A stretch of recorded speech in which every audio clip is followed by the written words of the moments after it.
So we're gonna get started. Let's get started. So everybody started bleeding in here after the fact yesterday. So thank you guys for coming to the class today. I like to stand up and talk, so that's what I'll do.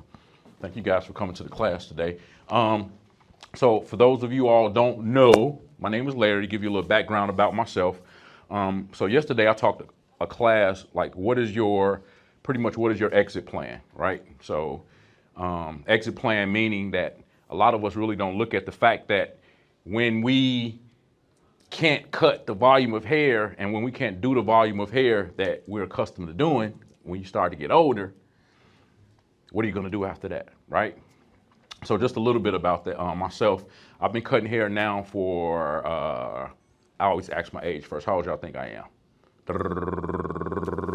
How old am I? 47. 47? Man, how you gonna say that, man? That's an insult. 39? A little bit closer. 40. 40? Man, 49. He was closer. So I've been cutting for 36 years. I've been cutting hair for 36 years. Been in business for 30 years, right? So I was that barber when I was cutting full time. I was cutting from 4 a.m. in the morning until 10, 11, 12 o'clock at night, nonstop. My story, I used to cut between 25 and 38 heads every day. The most heads I ever cut in one day was 48 heads. That's what I did. I structured every half an hour, right? So a lot of people, especially the newbies in this industry, you know, they want to cut 3 or 4 heads, especially the prices that we charge right now. They want to cut 3, 4 heads and be done. It's like, man, I done made a few $100s, I'm done. A lot of them really can't cut it. Like, I love what I do. You know, I'm an artist as well, but I absolutely love what I do. And a lot of people that are new in the industry aren't really taking the time to really understand hair. They're not really taking the time to understand what it takes. They look at YouTube and they do all of these things in order to try and say, let me fast track and let me do all of these things, not really understanding what's happening. I come from that day and age where we took one pair of clippers and we could do everything with the one pair of clippers. I don't use no guards. I don't have to use no comb. I can use a pair of shears and a razor and cut a whole head just like somebody using 20 pair of clippers because I understand hair, right? So I do consider myself one of the best barbers in the world. You know, po dog don't wag their own tail is kind of what I always say, right? So with that being said, it allowed me to just really understand, like, you know, being a celebrity barber. So cutting the Judge Mathises and Mekhi Phifers and NFL players and baseball players and football players. And I play drums and keyboards professionally as well. So I've had opportunity to cut a lot of people in the music industry. I did Ricky Smiley for his photo shoot, this last photo shoot that he did. So I've had the opportunity to do a lot of that, right? But it still don't mean that you are a business owner. I always say, many are called, but few are chosen. Honestly, many are called, but few are chosen. I know, right? So my dad is a bishop, so I've been in church all my life too. So I play drums and keys, man. So that's all I know. But everybody's quick to say, you know, as soon as I graduate from barber school, I want to open up my own shop. But I feel like if you don't have enough clientele to be able to have a shop with nobody else working in there, don't open up your own shop. Don't do it. So can I really become my own boss? So I said all of that stuff as related to what I did because of the fact that it was able to amount to me becoming. So I started cutting when I was 13. I went to barber school at 17 when I was still in high school. I used to get out of school at 12 o'clock every day as a senior, and I used to go to barber school. And then I opened up my own first barbershop when I was 19. So I've been in business ever since, right? So it's different for me because my dad had restaurants, and I used to work in my dad's restaurants, running his restaurant. So I had kind of entrepreneurial, you know, things inside of me already. So it kind of helped me when I opened up my own shop. But you have a lot of people who, they fresh in the game, they got 2 or 3 clients. As soon as they learn how to line some hair, they want to stop going to barber school. They want to start passing out cards. They want to stay, they making products. And then they cut these fades now where everybody in the NBA got these fades where you fade it and then look like somebody just plopped the mop on top of their head. You know, it's like it has no graduation to it. It has no structure to it, right? So can I really become my own boss? Yes, you can. Go to the next slide for me, Corian. Next slide. So you have Larry's Barber College, you have Data Foundation, you have Astro Kicks and Goods, and you have Larry's Barber Maximus. So I'm going to speak about the first one. So I have my master instructor license in over 22 states, right? I'm being proactive for where I want to go. I tell people I'm in 2030 already. I'm gone. I don't sleep at night, right? So Larry's Barber College is I have 7 barber schools. I have 3 schools which are in the penal institution. So I've been in Cook County Jail for almost 13 years now, and I've been in the Illinois Department of Juvenile Justice for almost 3 years now. So I was just here in Florida in a meeting on Friday where they want me to open up in the penal institution out here. So I had to go meet with the warden, and they brought me out here so that way I can meet with them. So that's what I did Friday. So that's possibly coming soon as well. So the barber schools, I have Data Foundation, which is my non-for-profit. So my non-for-profit, so I don't get paid to go inside the jails. I do it complimentary. Some people say, why would you do that? Because my tuition is $17,290 on the outside. But I do that, number one, because I wanted to help create alternatives to violence and help cut down on recidivism, right? So that way, when they get out of jail, they're already certified, and now they're going to allow me to proctor the test. So now they'll be able to take their test inside the jail. So when they walk out, they'll be completely licensed, right? So I won't talk about data right now. I'll talk about Larry's Barber Maximus. So when they come out of jail, where are they going to go work at? I have salons and shops inside of Walmarts, right? So I have a couple Walmart locations with more coming, but I can put people from my school, they can do the internship in my shops. They can actually come out of jail and work in the shops and whatever, right? So my COO back there, you're going to hear him talk later. Basically, you know, he would tell me, he said, Larry, man, he said, man, I hate to say it, man, but man, you're not only the best game in town, but you're the only game in town. And I'm thinking like, man, I don't want nobody to think I'm not humble, because I'm a very humble guy, pure heart, the whole nine. But I start understanding what he meant by you're the only game in town, you're the best game in town. Like, what do you mean by that? It's a full circle, right? So if they get out of jail, and let's just say you have a school just in jail and you don't have a school on the outside. When they get out of jail and they don't finish their hours, where are they going to finish school at? Right? Larry's Barber College. If they need to go to work, you have to call somebody and say, hey, man, can I get them in your shop? And you train them a certain way, but then you send them somewhere and they can't do what they were trained to do where you send them, but you can come to Larry's Barber Maximus inside of Walmart where we're training you in the whole 9 yards, right? And then Data Foundation is my non-for-profit. So my 501c3 allows me to then, you know, write grants and ask for money for what I do inside of the institutions, and everything else. Literally, it works hand in hand with my for-profit. So for those of you who don't know from a business aspect, if you have a for-profit and if you have a non-for-profit, if it's yours, you can save on taxes by giving to your non-for-profit that don't pay taxes, and you don't have to pay taxes over here, but this is still your money to do whatever you need to do with it. Do that make sense? Mm-hmm. Okay. So then all of the scholarships, all of the write-offs, everything I have free, like you can be your own boss even in somebody else's shop. What do I mean by that? You can have your own, like, do you have your own corporation? I have an LLC. Okay, you have an LLC. So, but do you work in somebody's shop or do you have your own shop? I work in somebody else's shop. Okay, so you have your LLC. So if you don't mind me asking, what's the purpose of your LLC? Eventually I want to start my own shop and then put all my money over there. So do you use it now? Not really, I just started.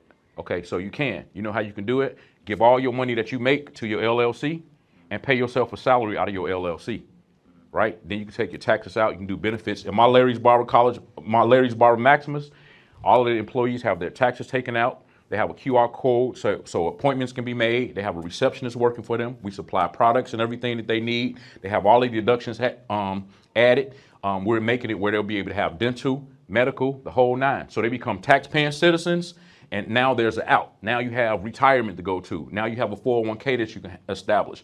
Now you have AFLAC. How you doing? Now you have AFLAC that you can also get as well. You guys know what AFLAC is, yes, right? So if you can't work, if we can't work in this industry, basically we don't make no money. Like you're here and you're not making any money. And I'm gonna let Adam talk about that later because he talks about it so well. But if you're here, you're not making any money unless you have the type of business that's making you money while you're here, basically. Astro Kicks and Goods. So I have a shoe and clothing line that I developed, right? So me standing on my feet all day, I literally wouldn't, anybody like me didn't go to the bathroom for the first time to about 2 or 3 o'clock. Like, okay, I'm gonna go after this client, and it's 3 hours later, and you still ain't went, right? Because we're married to what it is we do. It's like I want to stay on schedule. I want to make sure I do, on my clients. So I didn't eat all day. I wouldn't drink nothing all day, man. It's just like I was going. But standing on your feet, if your feet hurting and you trying to work, you can't focus on, you doing a good job, but it's like, man, my feet hurt. I can't wait to sit down. And we're always thinking about that. So what I did is I tried to go to Nike. Nike was like, no, man, Nike wanted to make me. That's what I feel, right? Tried to go to Puma. Puma wanted to give me a bunch of shoes to pass out in barbershops. I'm like, okay, you know what? Let me come up with my own, you did, right? So I got with my partner, man, we created these things. I got some dope shoes. I got shoes that match the smocks, the capes, the aprons. I give them to all my students in their kits.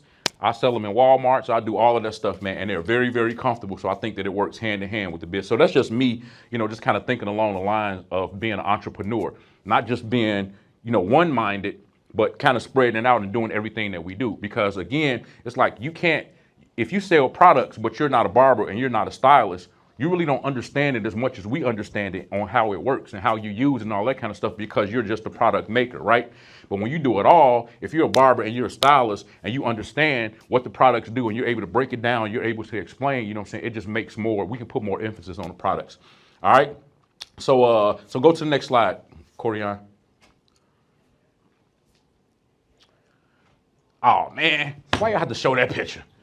So that's my dad, and that's me, of course, and that's Bob Wallace from the news. So my dad had restaurants called Larry's Ribs. I used to work 40, 50, 60 hours a week in my dad's restaurants.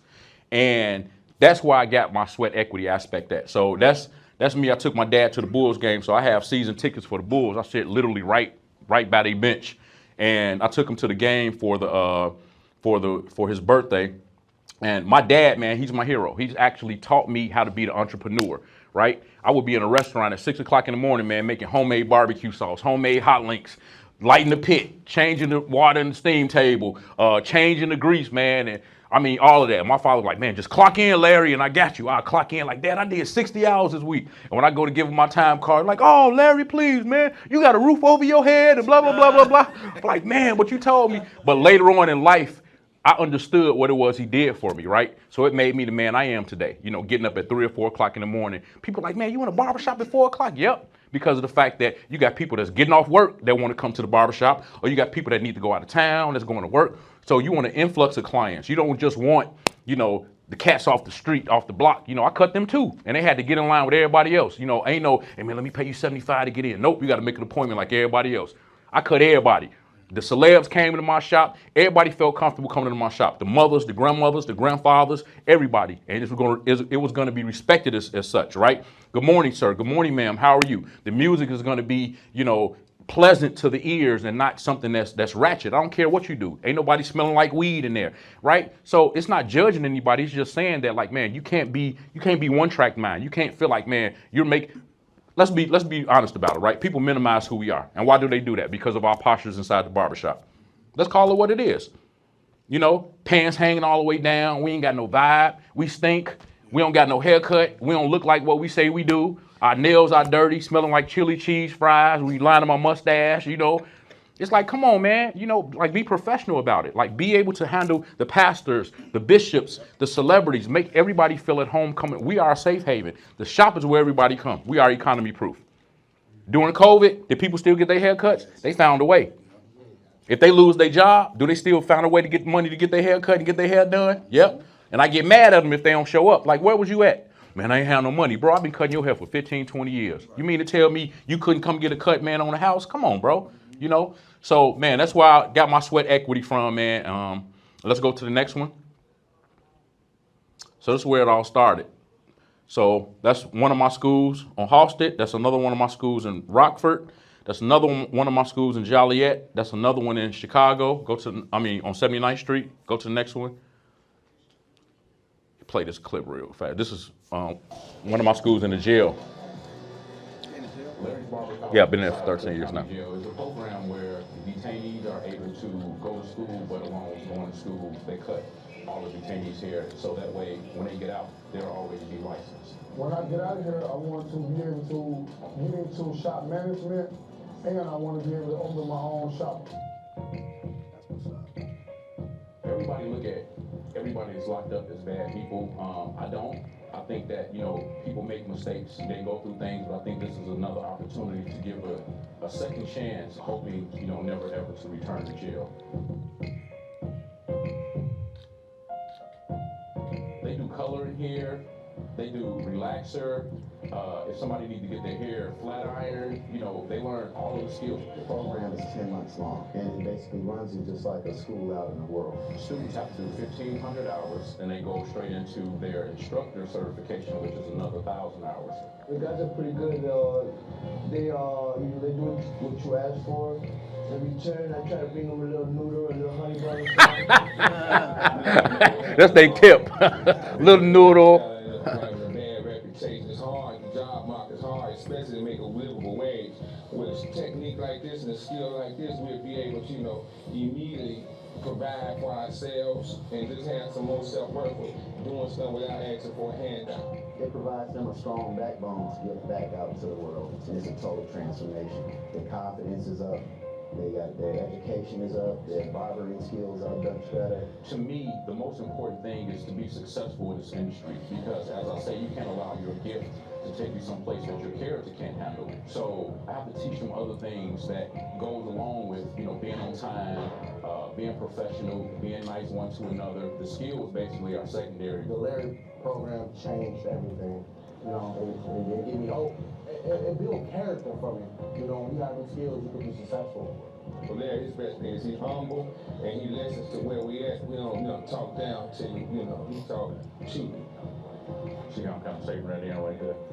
And he gives us hands-on experience. Some texture, some type of graduation. I've been here for 9 years for free. I don't get paid to be here. A lot of this stuff I buy myself in order to make sure that they have the whole complete experience of the oil sheens and the spritz and the color and different pomades and different things that it'll take in order for them to make sure that when they do get out in the world that they are truly acclimated to the barbershop environment and the atmosphere. You see people with potential who they want to do something different, but they don't know what to do. And I figure that if I can catch them while they are here inside Cook County Jail, then by the time they walk out the door, they don't have to go searching for schooling or someone to hire them, but they can basically go and be self-sufficient. I'm hoping to take this to the highest level that it is, and let's get my own shop, make everybody feel better about themselves. That's what the program does for you. Get out the camera, boy. Right. Cool, dope. Yeah. So I've been in the jail now that was an interview from some time ago, but I've been in jail now for going on 13 years, right? It's probably one of the most peaceful places that I can be at, believe it or not, right? Because everybody, like I said on there, everybody think that people that are locked up in jail are bad people. That's not true. They made mistakes and they got locked up. So because they're in jail, you're looking at them as bad, but they're really not, right? So that's probably one of the safest places that I can be is inside the jail. Because they need me, they want me. They're not gonna let nothing happen to me because guess what? If something happened to me, then there goes their program. You know what I'm saying? And it's giving them opportunity to have some hope to feel like, okay, you know what? Now when I get out of here, I go to court for them. I have my own office in there. I deal with the women in the jail. I deal with the guys, I have the whole compound license, right? So I really love doing that. Go to the next slide, Corian. So this is Clipper Talk. So one thing about me, before he play that, one thing about me, and I'm gonna let him just play a snippet of this. One thing about me is that, like I think out the box, and I know I said that earlier. So I'm the only barber school that has student housing for my students to live on. So you can actually come to Larry's Barber College, live on campus, and be able to go to school from any state, right? So I have like a waiting list, probably of over 40 people plus that's trying to come to school, but I don't have any room on the campus. So I'm actually working on some stuff right now. I have shuttle buses, I have vans. I have a day reporting center. I have a contract with the government where they pretty much mandate youth for me. It's in another part, it's in Peoria, Illinois, and I have vans out there too where we have to pick the youth up and we have to feed them, we have to help them get jobs, pretty much keep them from going to jail for the most part. So they're like 18, 19, probably from 18 to maybe a little bit younger to like maybe 25 years old, right? So it works hand in hand because then I have something for them to do. I have a vocational for them to do. Along with the fact that the schools, it's like you're only required to do so many hours. So Miss Olivia is actually my Miss Olivia, wave your hand. That's actually my freshman instructor, right?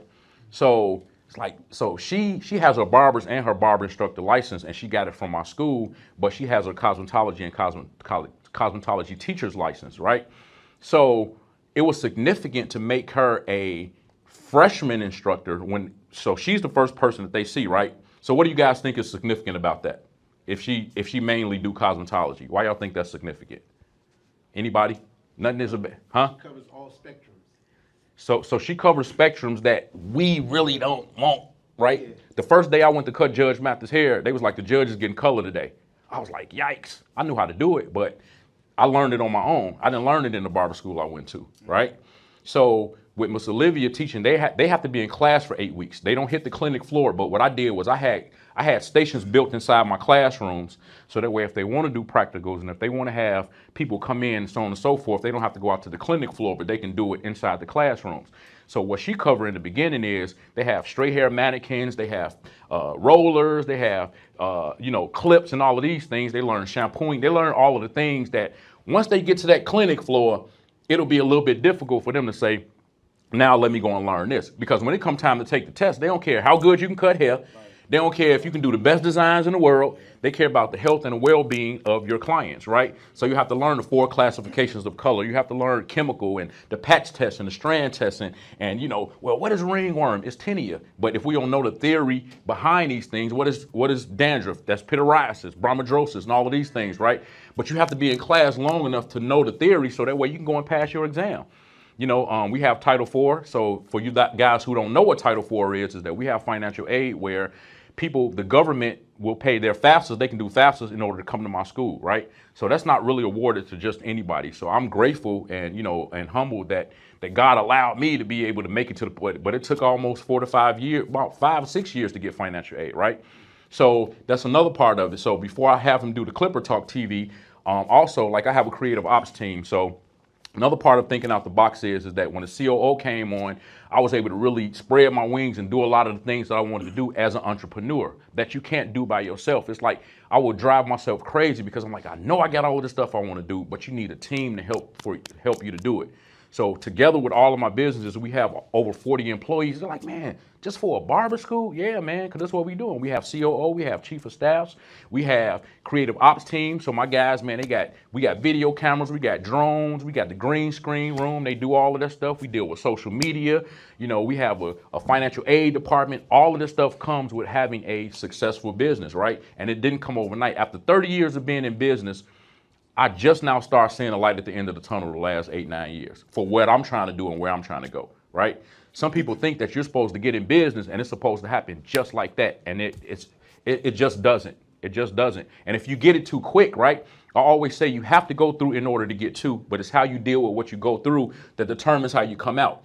And I'm gonna say that one more time. You have to go through in order to get to, but it's how you deal with what you go through that determines how you come out.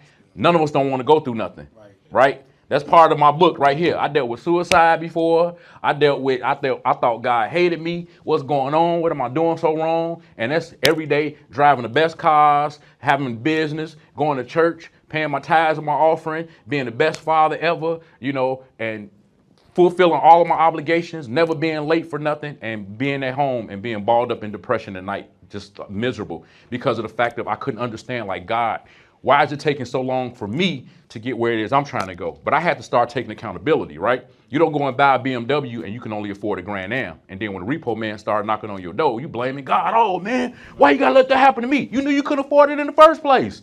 So take some accountability, right? So you heard me talk about gift and character. We have to be careful that we don't allow our gift to take us in places that our character can't handle.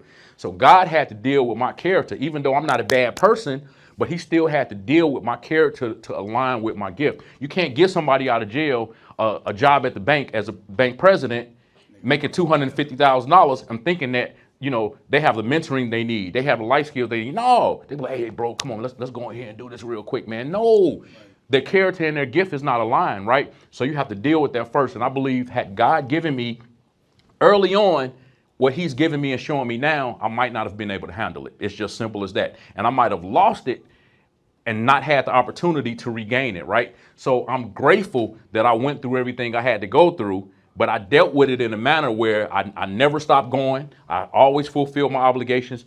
That's what a leader does. That's what an entrepreneur does, right?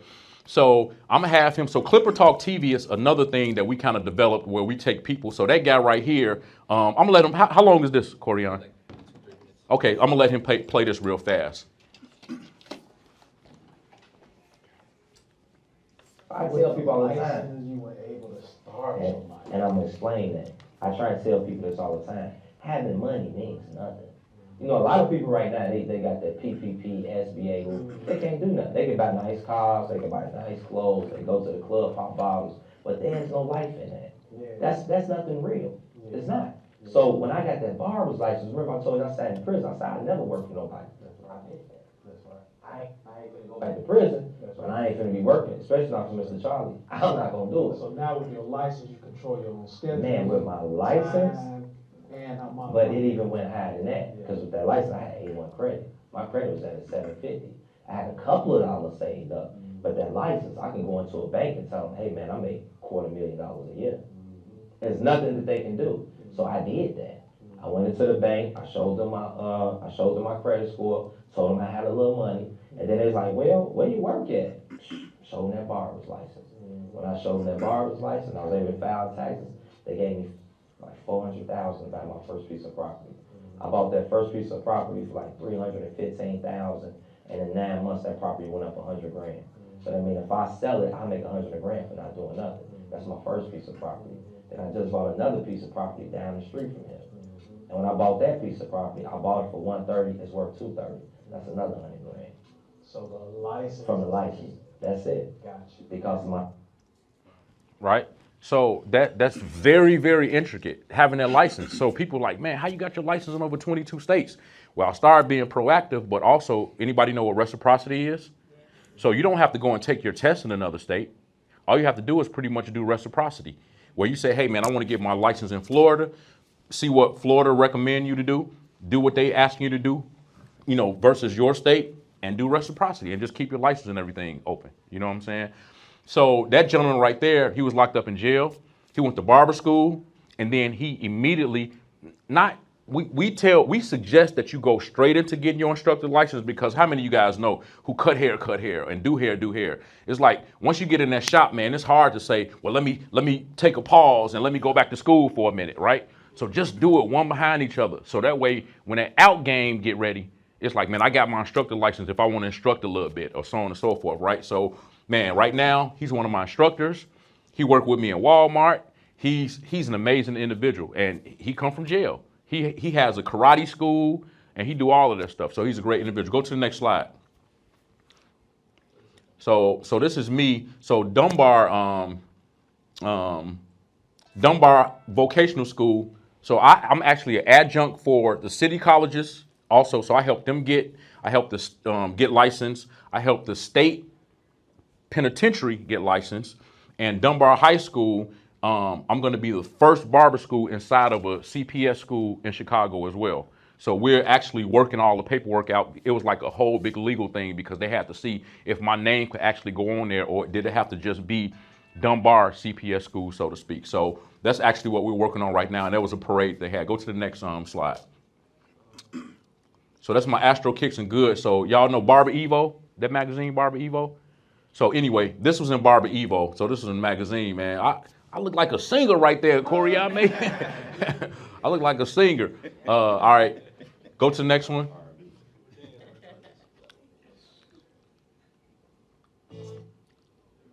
I ain't know y'all had my car on there. Did y'all see that car? Huh? You see it? Take it back to the car, Corian. My dream car.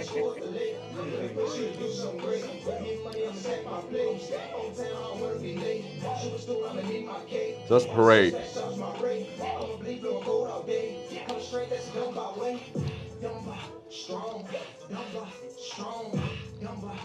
Okay, you can stop it. So the reason that I'm showing you guys this is to show you that, like, us as barbers, like, so that's a Rolls Royce for those of you who don't know, right? So that's one of many cars and vans and buses that I had. But people don't understand, that didn't come overnight. That came after years, right? But guess what? We all can do the same thing if you're not already doing it, because we can afford to do it, right?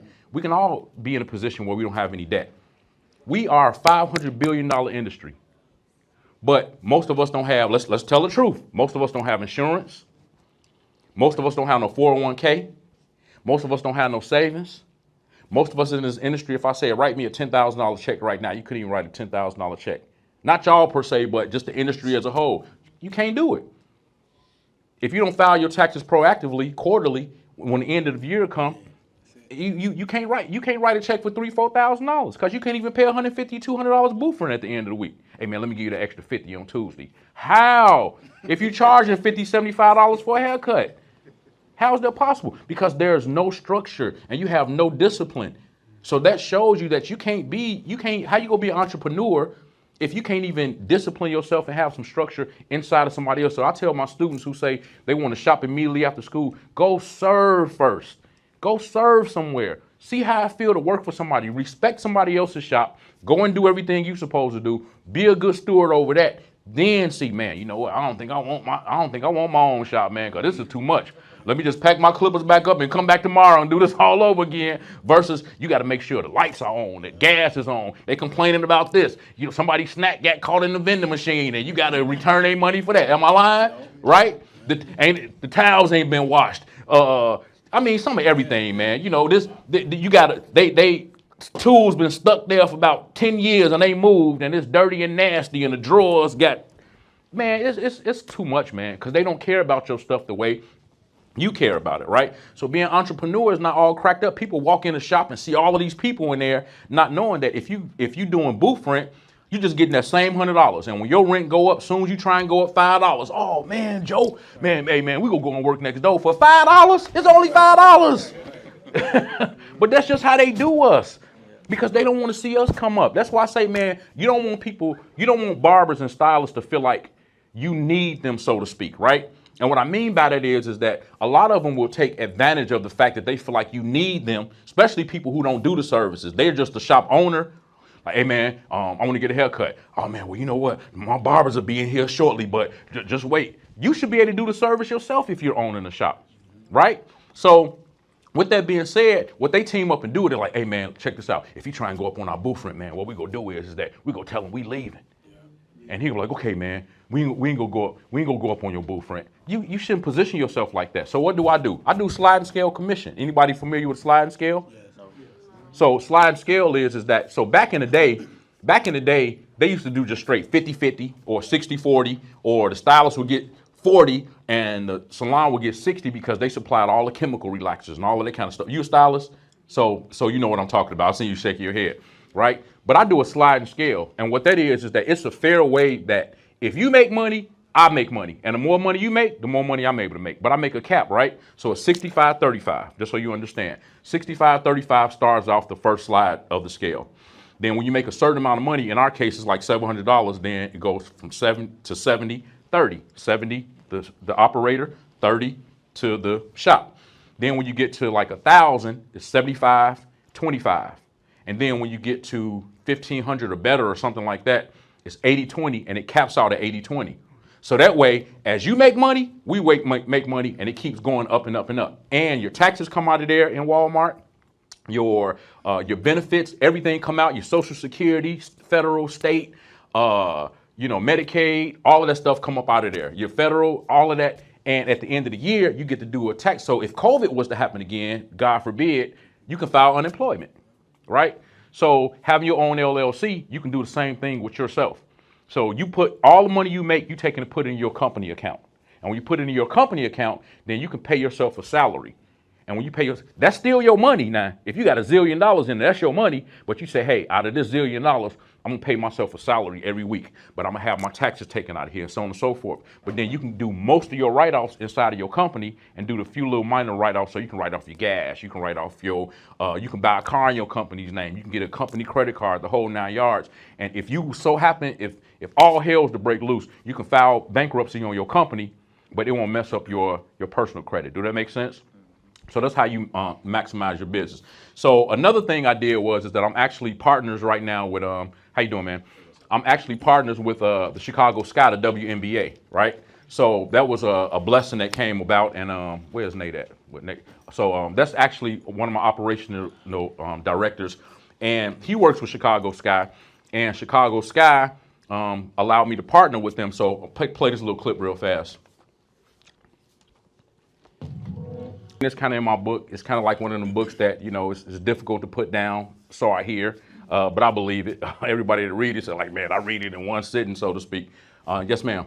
So before everybody try to get a book, before me, I need a book. Okay, I got you. I got plenty of them. I got you. Yep, and I would really appreciate it if you guys would purchase a book. So I'm gonna have Adam start making his way up here, but I want to see. Do you guys have any questions? Because we can keep going on and on. You guys have any questions about entrepreneurship? Like it really takes a lot, as you guys can see. So I kind of strategically, aligned how everything was going, what I talked about, just so you guys can see, like, man, being an entrepreneur really in some cases is due, especially how big you want to go. Yes, ma'am.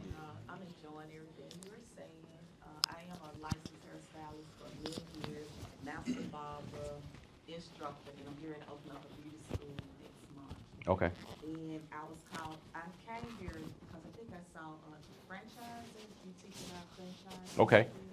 So that's a great question. Great segue into that. So having a school, right? It's not easy to get.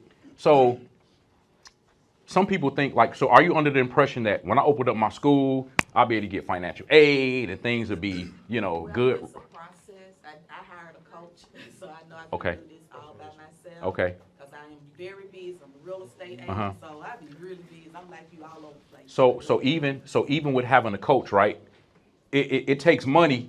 It takes money to facilitate something that people can't afford to pay out of their pockets and come to. When I first opened up my barber school was only $3,000, and it was like pulling teeth just to get people to pay $350 a month for for their tuition, right? So it's like you're juggling. Okay, if you have 20 students, right? So you have to really understand this. If you have 20 students and 15 of them can't pay their tuition, do you kick them 15 out per the application, the enrollment agreement? Or do you say, well, man, we got customers that come in, that pay us, that go to the school, so that money comes to the school. So if I kick them 15 people out, I only have 5 barbers, which means I'm gonna have to cut some hair. I don't want to cut no $8 haircuts, so I need them 15 people, so on and so forth. It's a lot of stuff you gotta work out in order to be able to make that school get to the point. And then when you get to the point of being able to get accredited and being able to get financial aid, you're looking at 5 or 6 years. So as it relates to franchising, something I'm not franchising per se, but what I am doing is that I'm coming in and telling people, hey, if I feel like it's feasible, because I'm not just interested in putting my name on just anybody's business, right?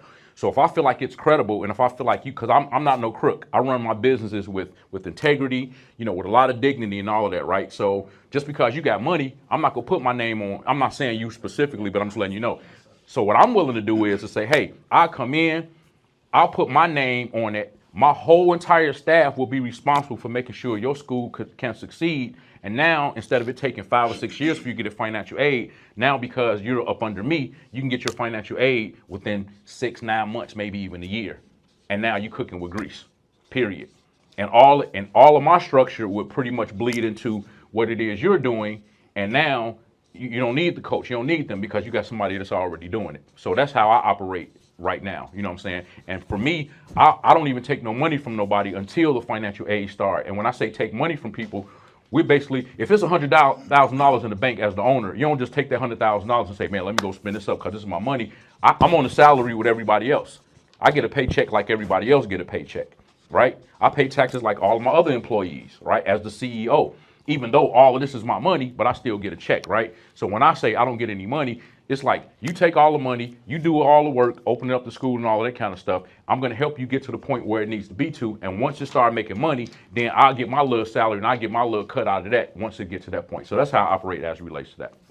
If that make any sense, right? Okay. Anybody else have any questions? Anybody else? Yes, sir. So on the tax information, do you have that inside your book, or how do we access that? So when you say tax information, what do you mean? You mentioned like big words, the CO13. He said the big words. 501c3 and being incorporated, LLC, S Corp, C Corp, and all of that kind of stuff, right? So it's just pretty much so we are corporate America, but we don't act like corporate America, right? And what I mean by that is that, it's just a shop. It's like, man, yeah, it's just a barber shop. We are more than barbers. I'm teaching my students to be more than barbers, man. We are professional. We are not idiots. We are not dumb. We don't just know how to use our hands, right? We're smart. We're intelligent.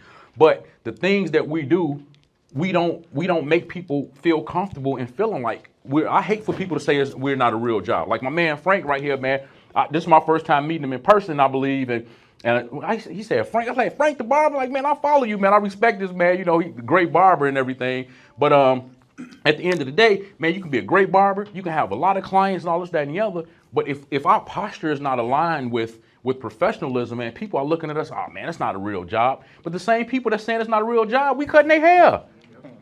We cutting them same people hair. The doctors, the attorneys, whoever you want, whoever think they're important, we're cutting their hair, right? And it's just really as simple, man, as the IRS.gov, you know, or getting somebody like Paychex. So Paychex, we have Square for Walmart, and we have Paychex for my other companies. And they do all your deductions for you. You send in and say, hey, you know, Frank made $10,000 today cutting hair. I know that's how much you make, Frank, so I'm gonna need an offering from you before you leave, man. So Frank made $10,000 a day cutting hair, Paychex. So I need you to do his deductions accordingly. They'll handle all of that for you. They'll say, okay, out of that $10,000, do we have any kids? Do we have a family? Da da da da da. Okay, do we want 401k taken out? Do he want this? And they'll do all your deductions. Even for my employees, they got Aflac. They take their Aflac out. They send a check to Aflac. They handle all of that stuff. So even for your LLC, you can have Paychex write one check for you. They can do a direct deposit, or they can do one check for your company, which goes to you, and you can have them do all your deductions. Or you can pay a CPA to do it. But somebody like Paychex, they're only charging you 50 cents, $1 a check, or $2, whatever that fee is. I forget what it is now, but it's just really as simple as that, right? So you can have a CPA do that for you, or you can have a Paychex or a company like that do that for you. Okay, so this is my COO Adam, and he's just going to stand up here with me, and he's going to piggyback off of some of the things I was saying, but he's going to talk about another business aspect of the company and everything. Adam, take it away, Adam. How's everybody doing? So thank y'all for coming to the class. Thank Larry for hiring me. I've known this brother for about 10 years. Most people know him because he's got a big social media presence. We're both from Chicago. I was born and raised on the west side of Chicago. And I am not a licensed barber. I'm not a licensed cosmetologist. I know you from somewhere. We're going to figure that out. I'm a business guy, so I have a bachelor's of science, computer science. I have a master of divinity, and I've built companies for, y'all got white folks? I've done that for the last 25 years, and in 2015 I got tired of, always fighting and arguing with them in corporate America. So I was doing my own consulting business when Larry called me and said he needed my skill set because we had someone who introduced us that was mutual to us. I wasn't looking for a job, but I understand black male genius when I'm in the presence of black men that are geniuses, because I am one and my nephews and sons are one. So when I met Larry personally, I was like, okay, this brother got something and I understand where it's coming from. Y'all ever felt when Larry and I met, because I had sat in that seat of his, I understood the anger and I understood the frustration because I had done it 10 years before he did. I said, okay, I gotta help the brother. So I told him, I said, I ain't looking for no job, so let's just do a consulting agreement. I like to find consulting agreements where there's got an end date to it, so I can figure out if I like the way he do business, and he can figure out if he like the way I do business, and then we can go from there. I'm saying that because as I work with Larry, all of you in this room are creatives like him, creative geniuses. And I've worked with creatives for the last 25 years. So sister already said, I'm just like you, Larry. I'm busy too. How many are just like Larry? Busy all day long, right? Can't sleep at night. Always up in the morning, got a bunch of ideas and writing them down in your phone. That's how he is. So what I told the class yesterday and what I'm gonna tell y'all today is, your first order of business, if you want to build a business like he has, which brings him the leverage that a lot of people don't have, because he truly has businesses that are operating back at home while he's here. He working, but he enjoying himself, right? You want work and play to be seamless. When people see you, they don't even know you working. Like we working, but it don't feel like work because we're doing what we're supposed to do. So y'all's first order of business is to find somebody like me who has been in corporate America, who has complementary skills from you. What that means is the things that in your business that you know you should be doing in your business that you hate doing, find somebody opposite. They love doing the things that you hate. I ain't trying to be on social media. I don't want to be on social. Man, why don't you post some more farm? For what? That's not in my DNA. I'm not. That's not what I do. I do numbers. I do structures. I do processes. You need someone to run your day to day. You can't do it, and the phone is not the way to do it. And you have to have an assistant to do it because there's only so much time in a day. So then that person that runs your operation, they have to be masterful at building teams. I'm the best in the world at building teams. Strength-based teams that get shit done in the real world. He's got the vision. My job is to get it done. Y'all need somebody like that. Once you get that internally, it's probably going to take y'all maybe several years just to gel because you need somebody also that's okay with sitting at a number 2, right? I don't have to be out front. I can.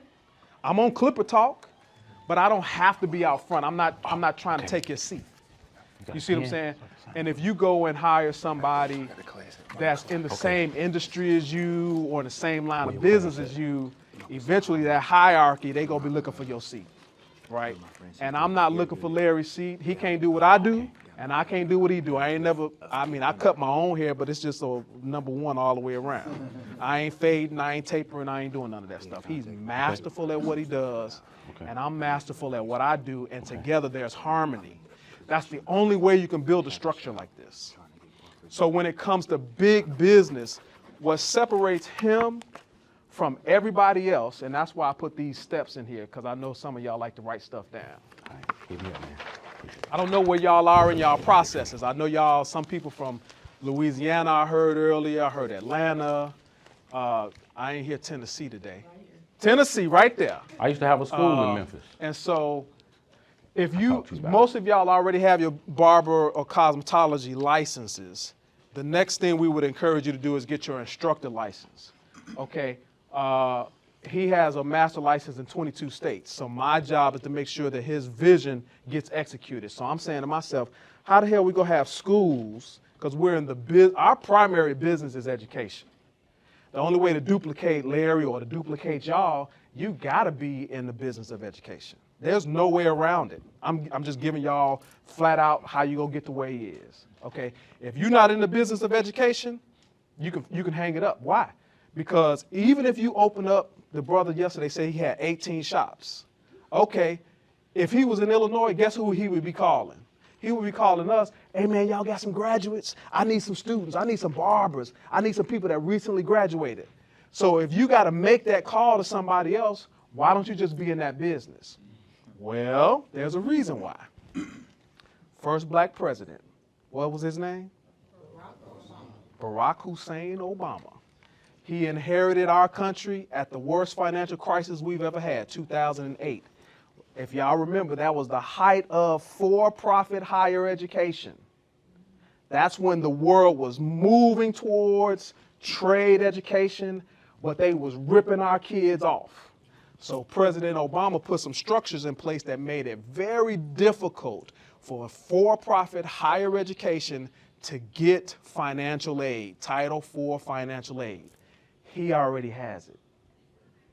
So if y'all not in the business of education today with your own Title IV financial aid, then y'all can pretty much hang it up. And I'm not saying this to be rude. I'm not saying this to be like, man, y'all got to work with us. I'm just telling y'all the challenges of trying to open up a school today. I heard you just say you get ready to open up your own school. Okay. Call us. Call us. Call us. Because there is a sequence to it. There is a structure to it. And then there is a process that takes a long time. And most people say, I can get a whole bunch of kids in, but if you don't have financial aid for them already, our kids, our cash payment is $1,000 down and $150 a month. And our kids can't pay that. Because while they going to school, they barely can work. They need to make some money. So how do they subsidize their education? So it's one of those catch-22s that ain't no coach or consultant really gonna tell you that, right? So the reason that we can tell y'all that is because, hell, we need all the help we can get. He want to be in 22 states. And I'm saying, how in the hell am I gonna get to 22 states when the only way I can do it is to increase my instructor pipeline? So that brother that was on that with the blue jersey, I have a whole deck from our students. When they graduate, the next thing I talk to them about is getting their instructor's license. Why? Because I know I need to increase the number of students that I educate across the country. And the only way to do that is to open up more schools. So then I say, okay, if you wasn't living in Chicago, where would you be living? And most of them say Florida. So, okay, let me get me about. Because in order to open up one school, to do it the way Larry got it structured, you need 4 instructors, a freshman, sophomore, junior, and senior instructor. And then you need a chief administrator. So you need 6 full-time employees just to open up a damn school. 6 full-time employees. Now, if you ain't got financial aid day one, how you gonna pay them? Right? So that's why we say you have to be your own instructor as well, because you can be one of those instructors. So it takes a lot of manpower to do what he's doing. It ain't just no having an idea. I talked to a girl from Ohio the other day, and she was like, well, I got the ideas. And I'm like, baby, ideas don't mean, excuse my French, ideas don't mean if you don't have a team that can execute on it. This man got cameras walking around, people downstairs on the convention floor trying to figure out who he is, because I got a team around the man. I put a team around a genius. Everybody wants a well-rounded individual. What you need is a well-rounded team of people. And if you're not a leader where somebody's willing to follow you, then you just got to go connect your caboose to another train and then help somebody else who's already doing it. The other reason that we can talk tough like that is because we're already in retail.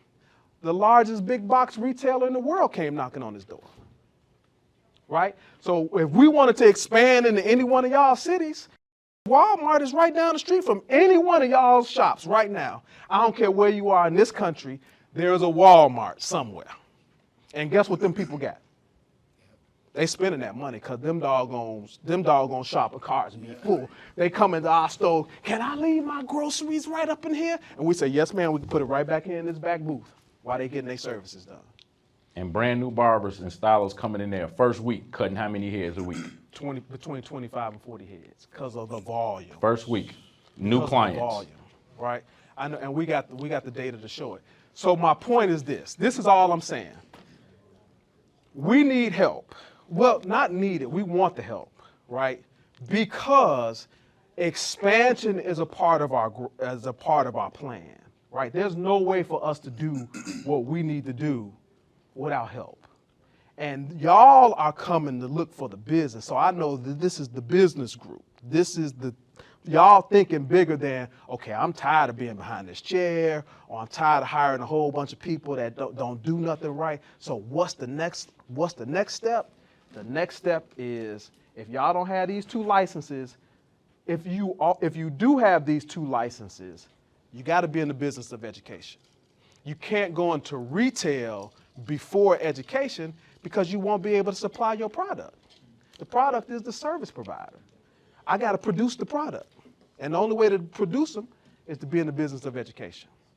And unfortunately, in order to educate our kids, you got to have financial aid. Like, they not go pay cash.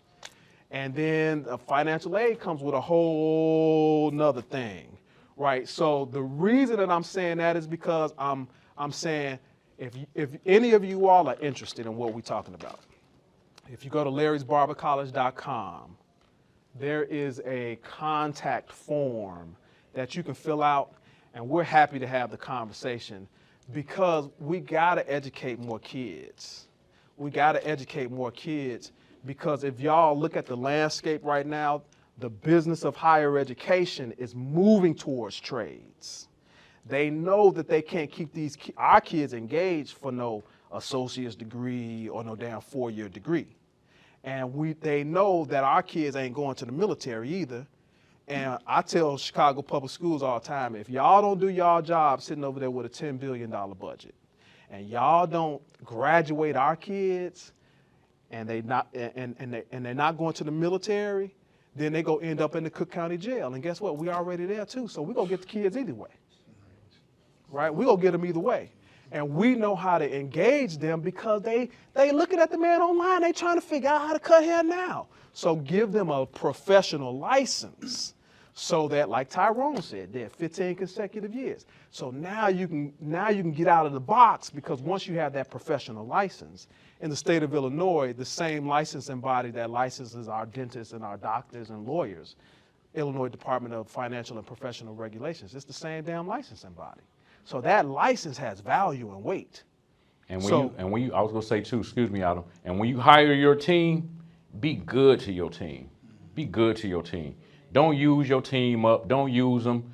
Don't get where you need to go and be like, man, screw you, I'm good now. Don't do that to your team. Yeah. If you win it, make sure everybody wins. Yeah. You know what I'm saying? That's the integrity, integral way to go. Feed them before you feed yourself. Absolutely. Period. Fuck yourself.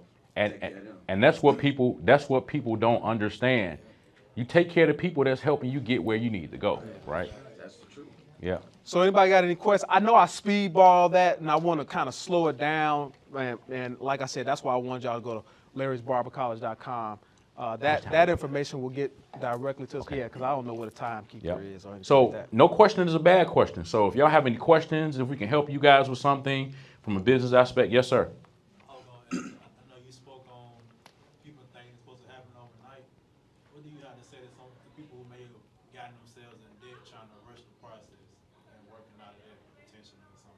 You want to answer that? If you got yourself into debt and you're trying to work out, well, my answer is always going to be it depends. Like, it really does depend. How old are you, bro? 26. Well, let me ask this question, Adam, before you go there. Are you speaking on yourself? Okay. If you don't mind me asking, and we're family up in here, right? So we're learning, trying to get to the next step. Like, what do you call debt? What type of debt are you speaking of? I mean, like, we took out like a $20,000 loan. Okay, 20,000 or 200,000? You heard me right first. 20,000. Okay. Okay. So get this. You're a barber. Yes, sir. Oh, how much you charge for a haircut? $25 for a haircut. What's the most that your people pay for a haircut? So far, that I'm getting, like, I had took a break out the shop. Mm-hmm. So I'm building my clientele back up now. Okay. So that's about 25, 30. So get this, right? So the average haircut nowadays is $40-$50 for a haircut. Am I right? Is that fair? Right? Let's call it $50, right? So let's just say you do 15. One of the biggest issues we have in this industry is that, especially the younger people, and don't take offense, is that, we do it when we feel like it. We do it when we want to, versus go to the shop, structure you some time, be at the shop, and when you are who you are, you can almost dictate to your people. No, I can't do you at 5. I can do you at 4:30 because I got a 5 o'clock. If they want you to give them that service, they're going to be to you at 4:30, right? So with that being said, let's just say, for instance, if you did, so this is the way you're going to get out of debt. If you did, let's just say $50, right? And I'm doing that for the numbers that I'm going to give you right now. If you did 15 heads every day, 5 days a week, with 2 days off, $50 a head, 15 heads times 5 is $37.50 a week. Times 4 weeks, that's $15,000. Times 12 months, that's $180,000. You can get yourself out of debt literally within 6 months to a year if you do it right. Plus still being able to maintain your, so that's not no money, man. I mean, I know I can say that, but honestly, that's not really no money. Like if you was talking $200,000-$300,000, that's not really that much money neither. But $20,000, man, you can do that with your haircuts, man. But you have to be disciplined. You have to be structured. Remember, What I was talking about, gifting character and going through some things, man. So that's what I would say. You know, pay what you can. If it's a bill collector, and if your payment is $50 and you can't afford to pay $50, they'll take 10. They'll take 10. They'll take 20, as long as you pay them something. My daddy taught me that. He said, man, send them $5. They go take it because they getting $5 from a million more people. So they'll take your $5. So you'll be just fine, man. That's why when you say, I do the same thing. He said, man, how old are you? You said 26. He laughed, man, boy, you got your whole life ahead of you. That ain't nothing, man. Man, please. The type of debt and the situations we got ourselves into, man, boy, please. Yeah. And then too, I would say, because I understand what you're saying. So like, Stefan is 27, a dad. Corian, he out of here. The little guy that's running the laptop, he's 25. So Larry and I'm 48, he's 49. And so when I met them, because I knew I needed to surround Larry with some creative guys, because he has such a big social media presence, and I wasn't going to be trying to chase him around. So I knew I needed to go get some young guys. And the one thing that they said when they first came to interview with us as interns was that they were looking for communities, right? So when I was your age, I was asking the same questions from guys that was in their 40s. But when I was your age, most of the guys that I was asking, they were in corporate America, and they were hating everything, right? They still hate corporate America. They make good money. So the freedom of being an entrepreneur and working for yourself. But then we were just talking about this yesterday. Nate had the nerve to say, and I was born in 1974, okay? Now, Nate had the nerve to tell me I was a baby boomer. Said, boy, if you don't get out of here, man. Yeah, yes, you are a baby boomer. I said, look it up on Google. I'm Generation X.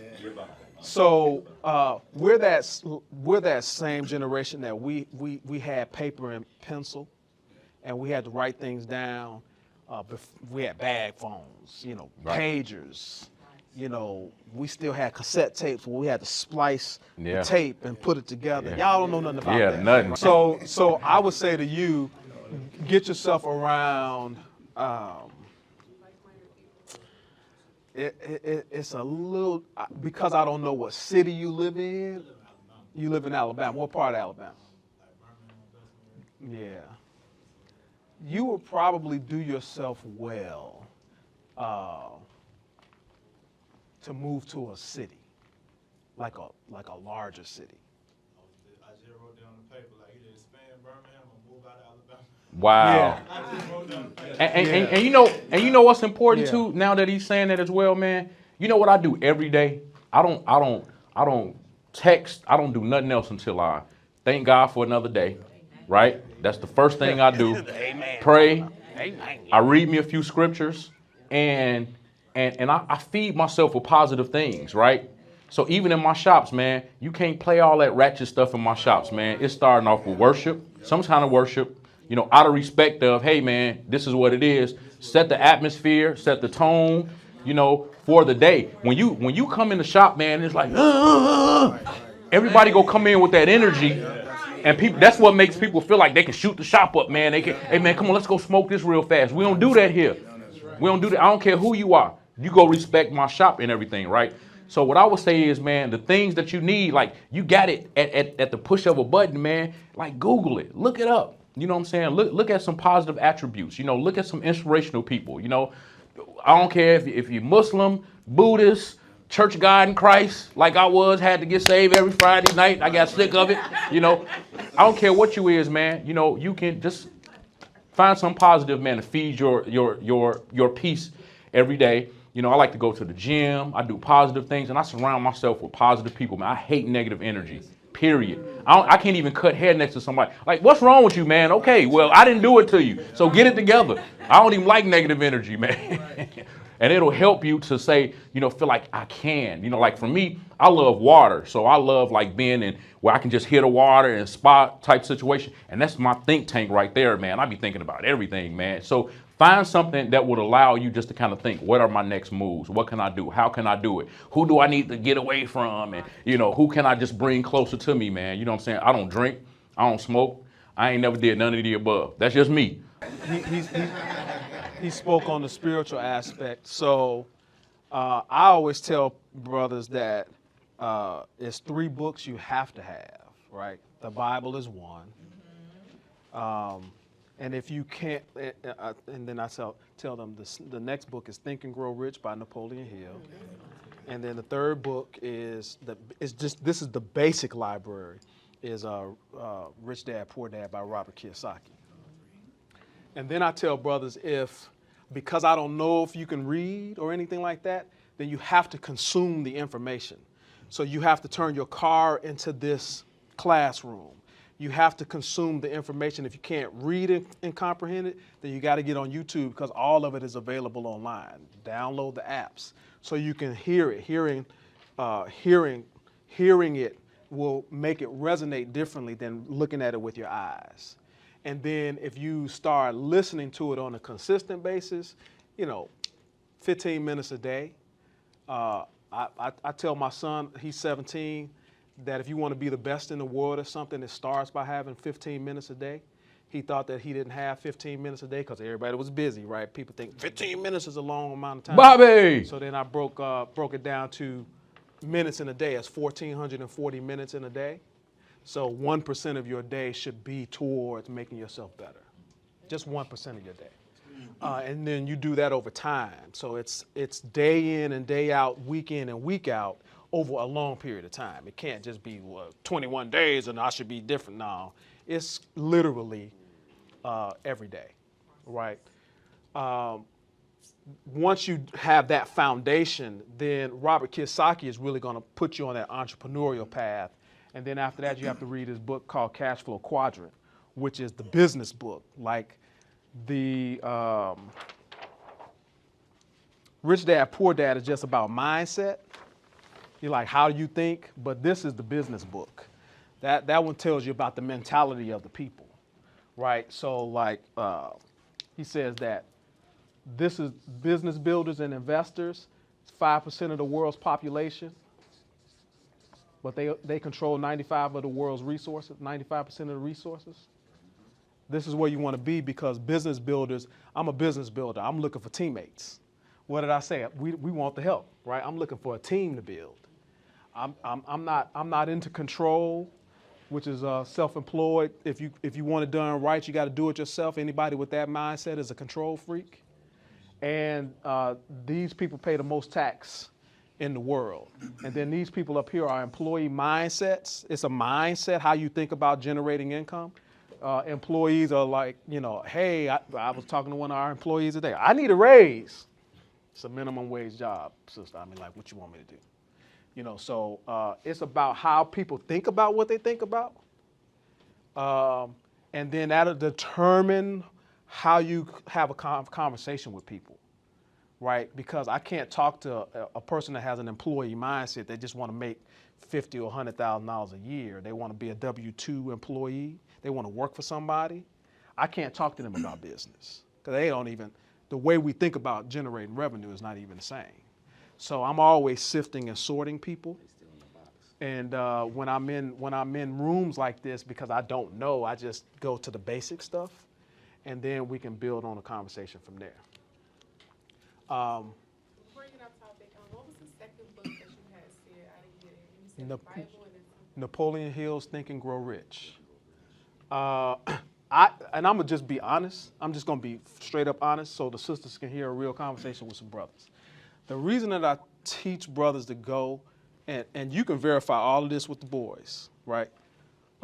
Think and Grow Rich, because there's a chapter in that book. It's towards the end. It's probably like chapter 11 or 12. It's called Sex Transmutation. Okay, you have a lot of energy now at 26. And if you don't know how to channel that energy from sexual energy into something more productive, then you're going to end up, with a bunch of kids, with a woman or a bunch of women that you didn't want to be with, because no one taught you how to transmute that energy, right? It's the same energy that creates life. So you have to be able to focus on that long enough. And when you really ain't on nothing, then it becomes very easy for you to fall into traps where that trap ain't doing nothing either. So you got to get around some folks that motivate you. And I don't know if that's happening for you in where you are in Alabama. Like, I live in the city of Chicago because the things that I see that are possible, the architecture and the buildings and the cars and all of the people, even if they ain't on nothing, it gives me something to look at. I like to live in high-rise buildings so I can see a different view instead of being down on the ground. You know, all of those things. You know, being down here in Miami, I'm like, shit, there's some mugs on something. Woo! I gotta tell you, man. You see? And let me piggyback on that. Like, Alabama, like, do y'all have like a downtown? It's a city. I know. I mean, I've been there, but I'm just saying.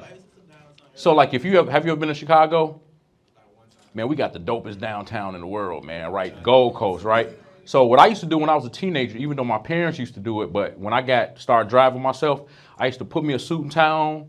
I used to put some good smelling cologne on and put the best outfit on, and I used to drive downtown, man, and I used to go in Neiman Marcus and fill a Versace shirts like I'm going to be able to buy this one day.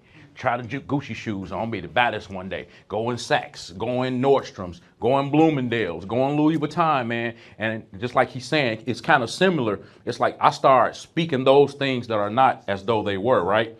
And I start saying, this is what I want. So how do I get here, right? Basically, and you have to start going around and stuff the same way with feeding your spirit and your energy in the mornings and setting your tone for the day. That's the same thing, man. Like, you got to walk into it. Definitely. And all of us that are in our 40s and above, we all like this. Yep. Because we like, man, if I was 26, man, if I was 26, getting this information man. Right here from some brothers, oh, man. Like, I'm sorry, I'm yes, gonna sir. cut you off. I must commend y'all because, I mean, I preach this all the time, man. Listen, if you are in the younger generation and you are in this industry, trust me, all this information, please apply. Yes. Yeah. Please apply. Because if I had somebody like this, I promise you, I know where I would be. Yeah. But guess what? I didn't get Where this. I'm at is better than where I was. Yeah. You get what I'm saying? Yeah. So, like I said, that's what I do, man. I just try to give it back. Yeah. At this point in my career. Yeah. And I just want to say, I'm coming from Hawaii. I had 2 shops in Hawaii. I started off, how old are you, 25? 26. I think I was like 23 when I first had opened my first shop. And nobody, like you said, nobody tells you this information. Right. So here I am, 20-something years later, learning. I wanted to open a school years ago, but those people over there, they don't tell you nothing. Yeah. So now I'm getting this information now, so I'm just grateful for you guys. Oh, man. I appreciate you guys even coming to the class. Yeah, thank you. Appreciate it. And for those of y'all that want to be in the business of education, let me tell you something. Now is the time because this is my sales pitch to the high schoolers. She back there standing over there. You trying to intimidate us to let us know it's almost time for us to be done? She great. Don't hold that little 5-minute thing up on us. No, she about to hold up. No, I'm just playing. What is it? The survey time? How long? See, she forgot about it. Now, what if we would have said, we doing your job. Hey, she wants y'all. They want y'all to do a survey. BB, something class. What is it? Show class. She don't even know. BB show class. Okay, well then we didn't have to do it then. Oh, we never forget it. BB show class. Yeah, we like you. We like you better than the other person. And the reason that I say the business of education, because the sale is so easy, right? You can go to any high school in the country and say, hey, look, if y'all ain't got a post-high school plan, you know you're not going to a 4-year institution, you know you're not going to the military, and the people who love you want to keep you out of jail, then come to us as a school for a year. Use us as a gap year. It's 1,500 clock hours. If you go to school full-time, it'll take you a year. Right, then that way, if we have financial aid, we can go tap into that financial aid first because they made it easy for kids to go to college. So we can tap into that type of financial aid. They only with us for a year. Now you go to school, even if you go to a PWI, the University of Alabama, right? As a black kid with a professional license, now the first place you go to is to the athletic department because every black athlete